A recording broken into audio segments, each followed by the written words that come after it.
So life can come at you pretty fast, and not always are we prepared for the twists and turns that come with the roller coaster that we're on.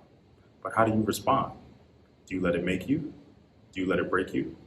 For Travis, unexpectedly popping his Achilles was not only painful, but it was heartbreaking. But instead of really letting that get him down in the dumps, he just decided to pivot. Have you ever met a professional online poker player? Well, I definitely think you'll love to hear what he has to say. But on top of that, he is not only becoming a resource and a vessel for others, but he has a host of experience in not only having one, not two, not three, not four, but eight successful exits. And if you were someone like me who didn't really know what the term successful exit meant, then I definitely implore you to tap in. But he'll be the first to tell you that just because he had eight successful exits does not mean that that didn't come with a host of failures and trials and tribulations. But again, we go back to that question: how do you respond? So you'll see how Travis responded. So without further ado, enjoy episode 132, No Risk, No Reward.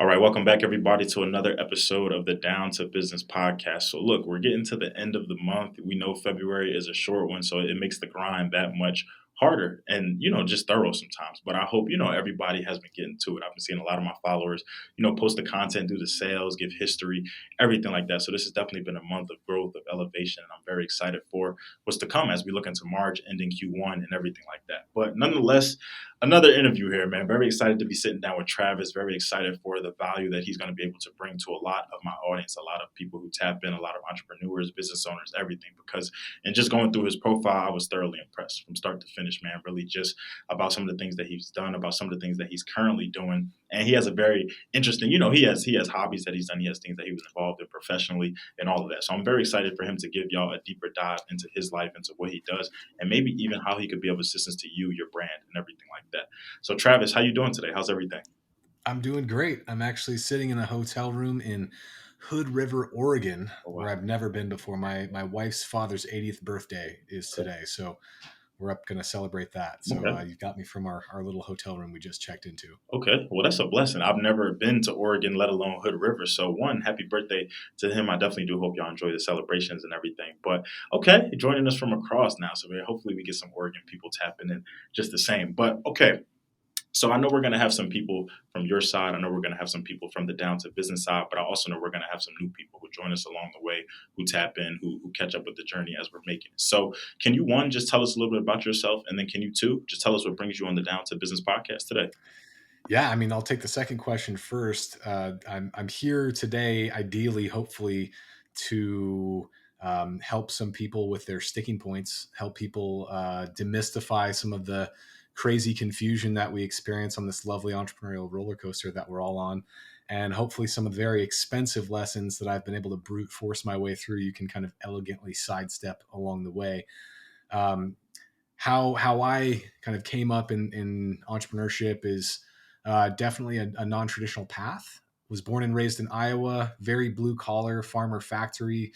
Not a lot of money growing up, but thankfully was blessed with a wonderful support system, and parents did not completely traumatize me or anything like that, which is I guess increasingly rare these days as I interact with people. So that's definitely, I was very fortunate with that, and also I wouldn't trade the fact that we grew up with no money for the world. Honestly, the things that I learned through that process and not having that sense of entitlement of what the world owes me was probably one of the things that serves me most today. That said, I was virtually unemployable growing up. I did not have any interest in working a regular job. And my parents thought I was either going to be homeless or be an entrepreneur. And the latter, thankfully, ended up being true, but not right away. Honestly, I started, I went to college to play football and popped my Achilles tendon a couple years in, and there was no plan B. So I kind of had to, after about 6 or 8 weeks of just depression and feeling sorry for myself, discovered my next path, which was professional online poker, and got deep into that game and became an instructor for a couple of the big online poker training sites at the time. Wrote for some of the magazines, wrote a book. That was actually one of my graduate thesis projects. Was that first book was Peak Performance Poker, and trying to blend the kind of types of tools that pro athletes get from a sports psychology perspective and nutritional and so forth. Like I was in grad school for that sort of topic and was trying to in some way connect the two dots, which was not an easy connection to make. But thankfully, it did bear some fruit early, and it also gave me a taste for what self-employment felt like. I also was blessed with enough physical gifts that I could go make a very modest living fighting professionally. I was able to do so here in the States and in Thailand very briefly before I came to my senses and realized I would rather keep all of my brain cells, my nose and teeth in my body. And so stopped that dream after about 4 years and got into entrepreneurship more and more. And just through the process, because at the time I had no education in business, I had no business mentors. I didn't have anyone that I knew that kind of looked or acted or spoke the way that I did that was running a business. I imagine they were all people in suits that went to Ivy League schools and so on and so forth. I didn't necessarily consider myself a numbers junkie at the time, and really was just more interested in strategy and in just trying to be creative in the ways that I could generate, revenue for myself and make a living and have fun. And little by little over the course of time, I started to see the connections to entrepreneurship and, started my first company and then, just was hooked. And 14 years later, thankfully, I've been fortunate enough to have had my eighth exit this past year. That one was just south of 70 million, and um, took a little mini retirement and started to kind of accidentally help other founders win along the way. I mean, I work with some of Silicon Valley's top accelerators as a growth mentor. You've probably seen me in some of the bigger like business publications in the world, either contributing or being interviewed. Also was an Inc. 500 founder. 2021, I believe we were number 312 on the list of fastest growing private companies in the country. Um, I'm sure there are things I'm leaving out. I did finally get my MBA between exit 7 and 8. I'm currently a doctoral candidate in marketing, and just trying to move and shake as much as I can, and trying to do the biggest things that I can possibly think of. So that's a little bit about me, and then hopefully all the more expensive mistakes that I've made along the way can be of benefit to the listening public. And it's crazy, man. You just said that's a little bit, but I feel like you've really taken me essentially on a journey for you. And to even hear in parts of that, how you said like you really had no true business mentorship or somebody who you looked to or somebody who you could kind of resonate with. And for me, that's very, I would say, shocking because hearing about all the experience, hearing about all the things that you involved yourself in and what you did and everything like that growing up. And like you said, not having a plan B, blowing out your Achilles tendon as somebody who had Achilles tendonitis playing football as well. I know the pain. So I understand I was in a boot and everything. I don't wish that on anybody. So I'm definitely glad that you were able to make a recovery from that. But no, more so hearing how you just continue to keep going and continue to, like you said, you might have reached a dead end here. You might have ran into an obstacle here. You might have ran into a trial here. But essentially, you didn't let that break you. You really just continue to let that make you, continue to let that be a part of the journey. So that's really amazing. And I definitely commend you for that because, like you said, that's not the easiest thing. You called entrepreneurship a roller coaster. And I do agree with you just that. Sometimes you really don't know if you're going upside down, if you're turning, when you're starting, if you're just going to get to the top. Is it a pause? Or I think about the many roller coasters that I've been on. And honestly, some of them are very unpredictable. And I would say that the road of entrepreneurship is just like that, man. But the fact that you were able to, like you said, 8 successful exits. And I would say that even when I first came across your profile and just going through some of the publications and things like that, that term of like a successful exit was very new to me. So learning that, kind of getting hip to that. And I would say I don't even really, I'm not hip to it 100%. And I know that my audience and people out there, they may even say the same thing. So can we just dive into that a little bit further? So when you say 8 successful exits to date, what exactly does that mean? What is that process like? Because for me, I'm thinking, okay, you've been with 8 different companies at some point, whether you founded them or have contributed in some type of way, got them to a certain point and just took a step back. Am I right along those lines? Am I wrong? What is that really like for you? So typically, when you hear that terminology exit, it typically means one of two things. Usually, it refers to some sort of a liquidity event, meaning you either sold the business to another business or to a set of investors or whomever. Somebody bought the company from you, or you took it public and had some sort of a liquidity event. Basically, you've reached the end of the rainbow in a successful way. Now, along the way, even though there were 8 exits along the way, there were a number of different businesses that I, either founded or co-founded that did not succeed. And, along the way, those were basically my paid education at the time. Those lessons you never forget because they were very expensive. So if I, for example, if I were to kind of push a baby bird out of the nest, so to speak, and allow a business to continue to function but still own it, I would be more so moving from an operator seat into an investor seat. I wouldn't necessarily personally consider that an exit. Some people may, to be honest with you. It really kind of depends on how they look at things. Many people don't ever want to sell their companies. They want to set something up, make it function autonomously, continue to benefit from it forever. For me, at least in my journey, maybe my first half of my exits were bootstrapped, meaning, I was taking all the risk and funding everything myself. And, along the way went broke a couple times and had to kind of rebuild. And one of those times was 7 figures in the hole. And that was a whole crazy story to come back, get back to break even from there. But, after that, kind of wised up to, hey, I need to learn how to raise money. I need to learn how to get venture capital to invest in my businesses. And thankfully, over the course of time, was able to learn that enough that the companies that I either built or helped build, raised over 100 million in capital.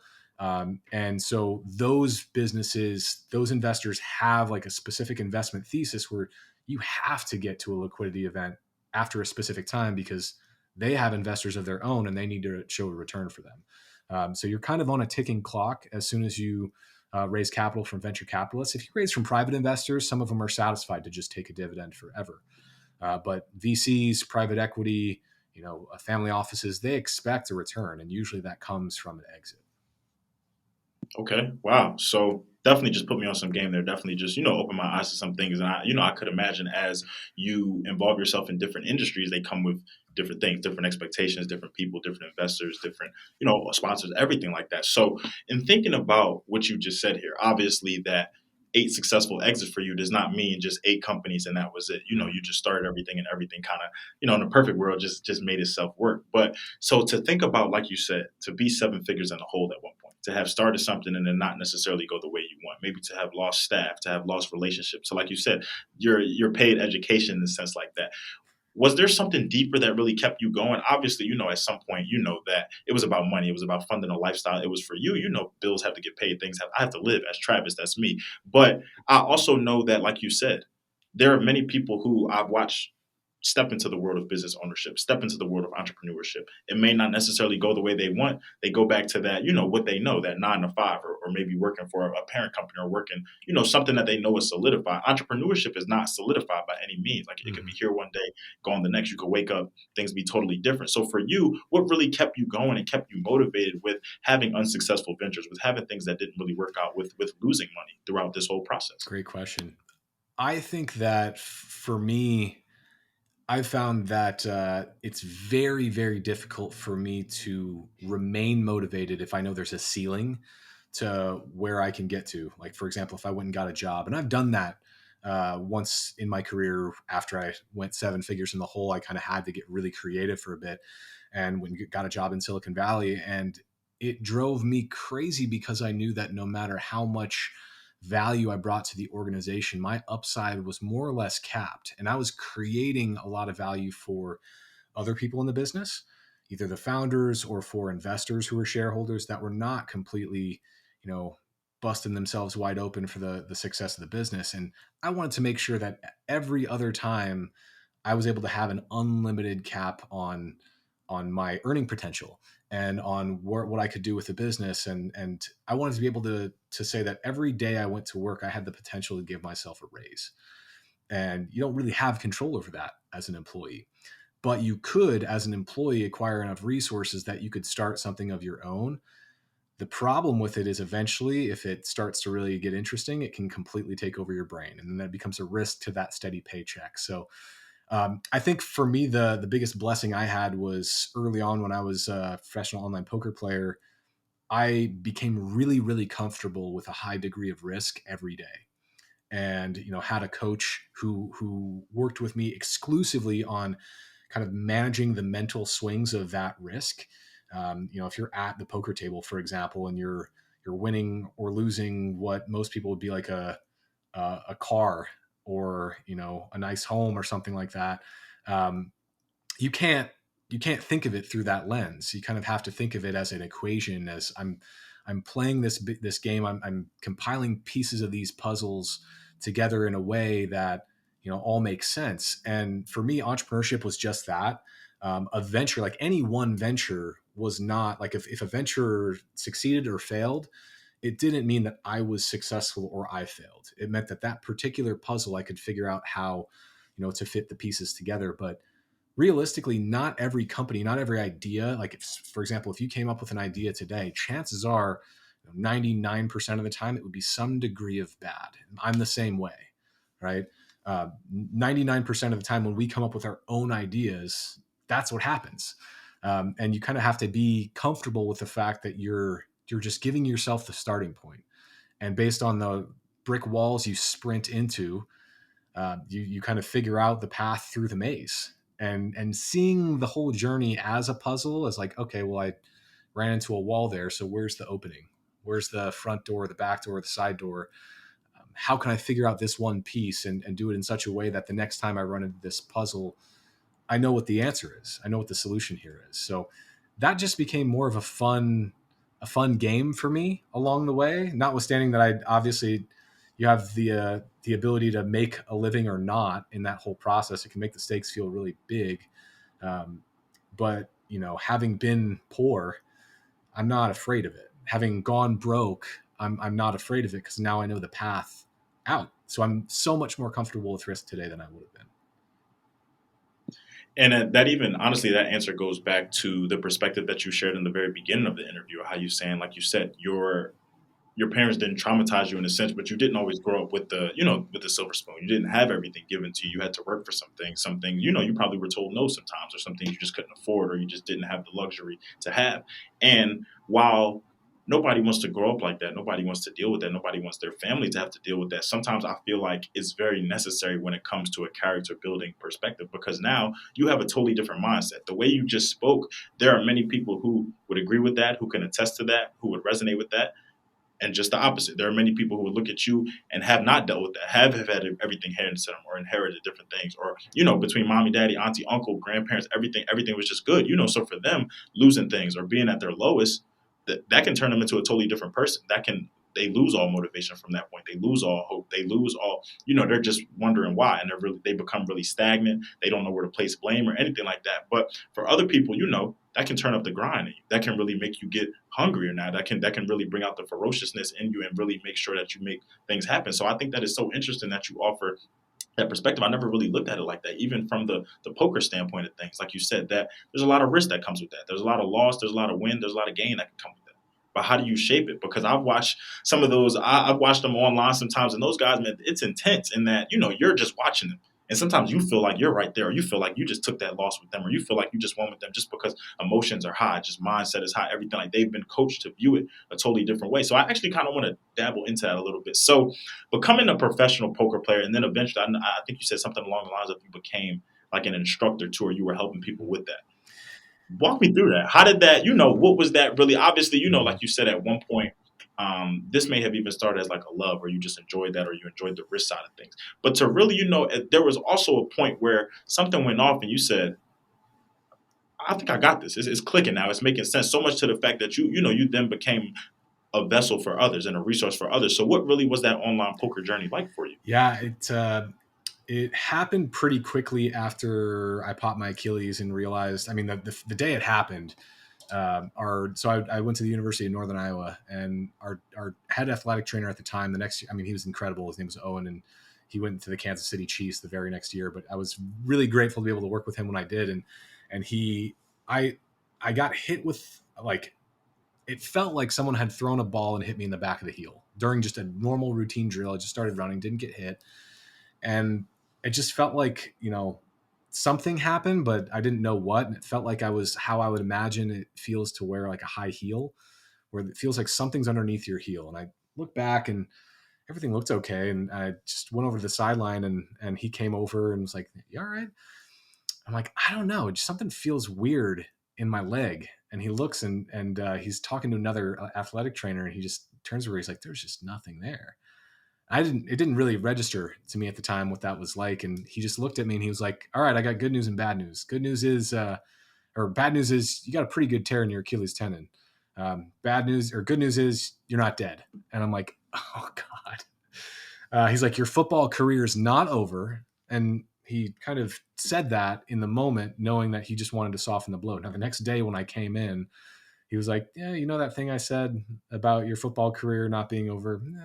It might be. I'm like, oh God, no idea what I was going to do. It was the only thing that was in my mind every day. And so after about maybe 6 weeks of just crutching around, being in denial, a friend of mine called me and he said that a friend of his in the dorms at the University of Virginia was making $500,000 a month playing online poker.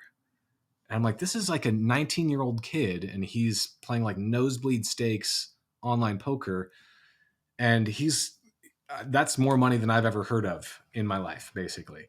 I had no idea what that would be like. But in that moment, I was like, that's the next thing. I got to figure it out. Like if some other kid can do it, I can do it. Cause I thought at the time I was like, I'm pretty clever.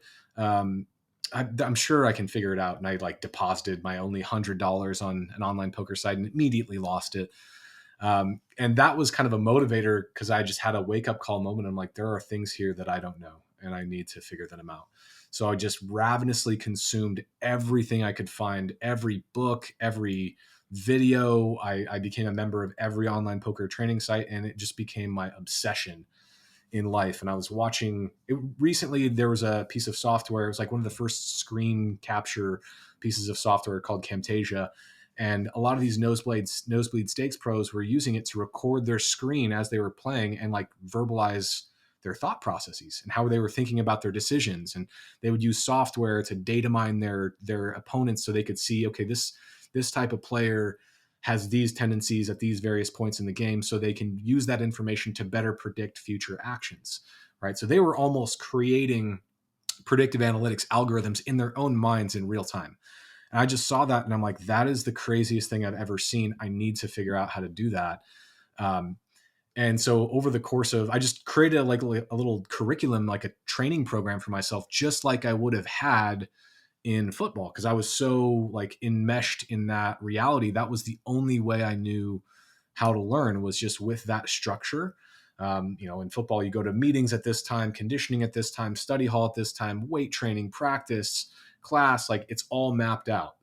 I didn't have that. There was a void of that now because I was not any more like privy to all that structure and I needed it. So I created that for myself for this specific thing. And it was a really lonely endeavor because no one else was there with me.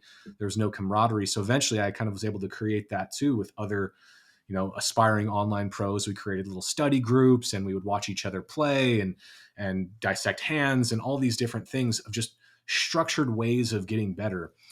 That woke me up to all the aspects of the human mind and human performance and what that could create financially in like the most direct way possible. And there were two reasons that I got out of that business. First one, I kind of had an epiphany when I went over to Thailand to fight over there. And I was like, what am I doing with my life? Like on one hand, I'm getting punched in the face for a living that pays very little. On the other hand, I have this other gig that pays more, but I'm just trading money with a bunch of other nerds on the internet. Like if I died today, what legacy would I leave on humanity? There would be nothing there, right? So that combined with the fact that maybe 6 or 8 weeks later, and I thankfully withdrew the vast majority of my bankroll to start my first company. And at the same time, like I didn't know that this was happening, but the DOJ decided they were going to come into the two largest online poker sites in the country and shut them down and seize all the funds and basically say there's no more online poker in America. And that was April 15th, 2011. In the industry, they call it Black Friday. And it was because so many players had their entire livelihood taken from them, their bankrolls seized, like millions of dollars were just locked up for the better part of a decade before these guys could get them back. So like I got really, really fortunate there. And I didn't have nearly that much money online because I was trying to kind of halfway start a company at the time, but not really committed to it. It was more like a vanity project at the time. But that was the first taste of what an unlimited upside potential kind of venture would look like. And that was why I got so interested in entrepreneurship after the fact. I feel like each sector of your life is truly a journey in itself, man. That was just, that's crazy. Just from how quickly things can flip around. How, one minute you were at Northern Iowa, football career looking well and promising and everything, and then you come in the next day and you were told probably some very heartbreaking and tragic news, and then having to, but the turnaround and the bounce back from that, and then just going through that process. But I think the deeper message behind that I really want to touch on for everybody listening, for all the entrepreneurs and the business owners, you have to remember what Travis just said he did. He didn't say that he just started getting online. He just started playing a couple hands there. He made it happen. No, he said one, he deposited his last $100, lost it right away, and instead of just calling it quits, turning his back, what did he do? He used it as motivation, and what did he continue to do from there? He said he found books, he found videos, he found people. They were analyzing, they were doing different things. He was studying everything, and I think sometimes we forget that even as a podcaster, I could be doing more in my industry to just get better, to learn more, to know more, to really hone on this, especially if this is something that you truly love, if this is what you want to be your full time. You can't just, do the regular, do the ins and outs. You have to truly be obsessed with what it is that you do. You have to eat, breathe, and sleep it at one point, whether it's because it's your livelihood and this is how you want to survive, or whether it's because, you really want to do this. You really want to come full time to this. Is really what you want to do. Or it may be both coming together, but to really hear that, to really just look at someone who, you were on a totally different track.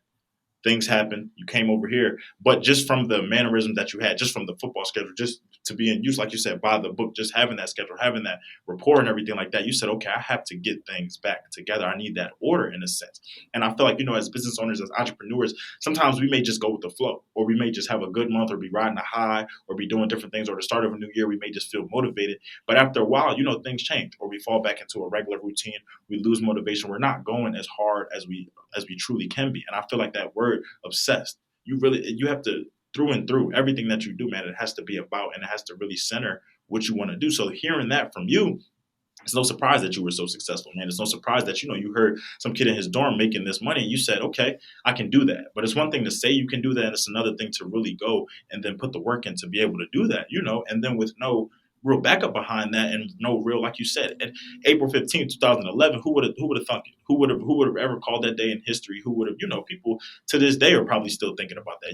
That's something that you don't forget about. So that's just interesting. A lot of the things that come with the journey, a lot of the things that come with what you've done. But then I even remember you saying earlier in the interview, you accidentally stumbled into the part of helping people now. So that's now we're talking what I like to do. I love, helping people. And I feel like sometimes even I came into this almost accidentally, because I was big on sports. You couldn't tell me that, after getting my master's at Syracuse, that I wasn't going to be your next Shannon Sharp or Stephen A. or have my own show or anything like that. But, a pandemic came across, and I had no idea, how hard it was. One, grad school, man, I wouldn't say they sold me a dream in a sense, but going to Syracuse University, it made me feel like that I come out of there, I'll be plugged in, I'll be okay, I'll get a job, it'll be easy. And it's not to say that it couldn't have been easy, but there were so many existential factors that we could not have predicted. Like I said, nobody thought. I had jobs telling me that, hey, you're the top candidate when COVID ends in a couple weeks, or a couple months or days or whatever the case may be, we'll be all good. Well, that never happened, and I had to make my own moves. I ended up leaving Philadelphia to come to Florida and everything like that. So the fact that you were able to stumble upon now into this industry of wanting to help people, I like that a lot. But okay, so before we get into truly how to help scale, how to help growth, how to help everything from the entrepreneurship world, I want to talk about the industries as well. So I know that obviously we talked about the 8 successful exits, but we talked about you've had a host of other ventures far and in between. So what are some of the industries that you've been involved in? What are some of the companies that you've helped Yeah, I'll give along the you way? the rundown of the ones that I sold, and they're gonna sound completely unrelated. And before I do, first of all, I mean, you had talked about being the next Stephen A. and the next Shannon Sharp. I watch First Take on the treadmill every morning. I listen to Undisputed in the evening. So I love all those. And I love Undisputed even more because Skip Bayless is the ultimate villain. When he was on First Take, I was like, I hate this guy. I can't wait for him to be gone. And I could, man, it just, the show fell flat because the heel, like the villain, was gone, and I didn't have anyone to root against. So that's like, it's such an important role on that show, and so many people hate the guy, but he's why it's such good TV, because you root so hard against the Cowboys or what. So He's Oh, needed. He's essential. You it's need absolutely that. critical it being good TV. So, all right. So what happens, by the way, as a quick primer, every time you sell a company, 99% of the time you get a non-compete agreement for at least 3 to 5 years in that industry. So every time I would sell a business, I would basically be barred from touching that industry again for a substantial period of time. So while my, graduate degree, my first graduate degree was in exercise physiology and biomechanics, and like I had branded myself as this person that was in like the fitness and wellness industry for a little while. As soon as that got, I don't want to say taken away, as soon as I was no longer able to participate in that sector, I had to start getting pretty creative. So the first one I started was actually because I was in the MMA and Muay Thai kind of industry at the time as a fighter. I was really interested in that sector. I was obsessed with it. And the biggest brand in that space at the time was Tap Out. And so I didn't have any mentors, like I said early on. So my earliest mentor were all their videos, all the Tap Out crew, as they called them, their videos. And they were just so inspiring. And I was just watching these videos, like one of their founders, his actual name is Dan Caldwell. I was just watching that and I'm like, man, one day I'm going to be doing business with that guy. Then they were doing like $500 million a year or something like that. And so like, that was a weird thought at the time. But I started like a Tap Out clone because that was the only idea that I could come up with at the time. My brain was not turned on to that frequency to be able to see opportunity and know how to act on it. So I was like, well, that seems like something that I could do. So I did that. We drove around to all the small shows in the Midwest and sold T-shirts out of the back of the trunk of my car and equipment and things like that. And that was kind of I funded the business with online poker winnings, with my student loan checks, like all those types of things, whatever it took. And it was a really fun journey. It didn't make a tremendous amount of money, but it was like a paid education, and was also at the time realizing, okay, I'm spending money on this graduate degree. I should probably use it. So I started another company that was kind of like an online personal training website called workoutbox.com. And while doing that, and so two different industries, right? Like kind of fashion, sports, fitness. While doing that, I partnered with a guy that, was basically, I'd met on some forums online and we just kind of started collaborating, and eventually we just became partners in the business. And little by little, I saw the kinds of things that he was doing. He's building user interfaces. He was cobbling together products, and just started asking questions, started to kind of figure out how he was doing some of these things. And I was teaching myself how to do this. Then I would take screenshots of websites and then I would try to recreate them pixel perfect in Photoshop. And eventually I realized I could send that file to a freelance engineer in India or Sri Lanka or something like that. And for not a whole lot of money, I could actually have them turn that into code. And so that was when I was like, oh my God, the entire world has opened up for me, and my brain started to switch on. And it was a blessing and a curse because like I absolutely spread myself so thin that a lot of the things that I tried failed business wise because it didn't get my full focus.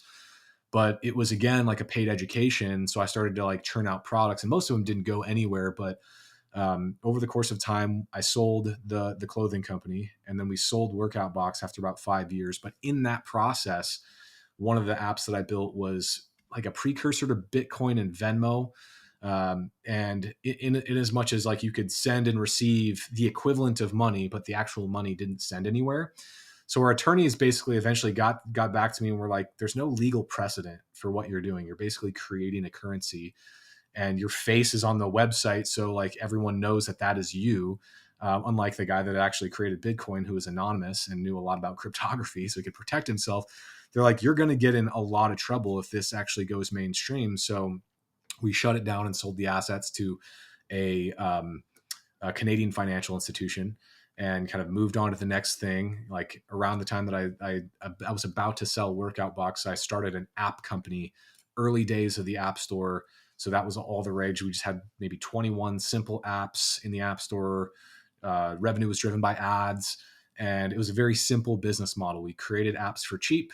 We drove traffic to them. They spit out cash, and we eventually sold that portfolio of apps to a larger app company about a year in, honestly. Took that revenue and then parlayed that into a company that, like, I had now realized, okay, here's how you actually build products online. You have somebody that serves as a product manager. They're basically like the CEO of that particular product. You've got a designer that creates everything that you see. You've got an engineer that builds everything behind the scenes and makes it work. And you've got, somebody that does strategy and figures out exactly what needs to be done in what way to create what outcome. So I cobbled together a team of these people, and I started renting fractional access to them and created a bunch of those teams and started renting access to them to other companies. And, that started to grow, and realized that I hated it after about a year because I was doing a lot of client babysitting instead of building cool stuff, which is what I was used to, building my own companies that didn't involve client work. The money was good. The cash flow was good. The enjoyment was not there. And that was important to me at the time, and still is. And so we sold that to a graphic arts firm in Manhattan, and took that deal and basically parlayed that into the next company, which we were building kind of gamified sharing of content online. So if our algorithm saw that your audience really resonated with a certain topic, you would get a certain number of credits for like distributing and sharing that content that you could cash in for real rewards. So it's a fun gamified way of spreading content online. We sold that to a competitor, after about a year and a half, and around the same time had built this like automated social media management tool that a friend of mine convinced me that based on this, we could probably sell this and configure it for older people in a specific sector, like a customer subset with money and readily available contact information, which, by the way, is the biggest hack in entrepreneurship that we can talk about. And we built that very quickly, got some customers really quickly that were just healthcare practices run by older people that knew social media was important but didn't know how to use it. And one of the biggest early customers had, hundreds of locations across the country, and was like, I just want this for myself, and I don't want any of our competitors to have it, and bought it. And then the latest one, I don't remember how many that was, but the latest one was a company that did government compliance, inventory management, point of sale solutions, basically all the back office operational activities for licensed cannabis businesses across the country. And we're the largest one in the sector. And we sold it to another industry participant that did a really complementary thing after about 3 years. So they're all completely different businesses, all different verticals, all different business types. There are probably there are definitely a bunch in there that didn't do anything that I'm forgetting, but each one of them allowed me to create and add to and iterate on this overall playbook, this like machine, this theory, right? This blueprint that then I've been able to reuse every single time to kind of just be more likely to guarantee success. It's a lot of math. It's a lot of like pre-work and planning before anything goes into it. And not a single one of them moving forward will ever in a million years be my own idea. So that's kind of a little taste of what that journey has been like. A journey indeed, and I really had no idea about that 3 to 5 year rule. So I can definitely see why along the journey you have to get creative a little bit. You may have had hobbies and interests and different things like that, but once you sell or once you take that step back from it, now you got to realize, okay, well, what's next, or where can I go next? So I can see how you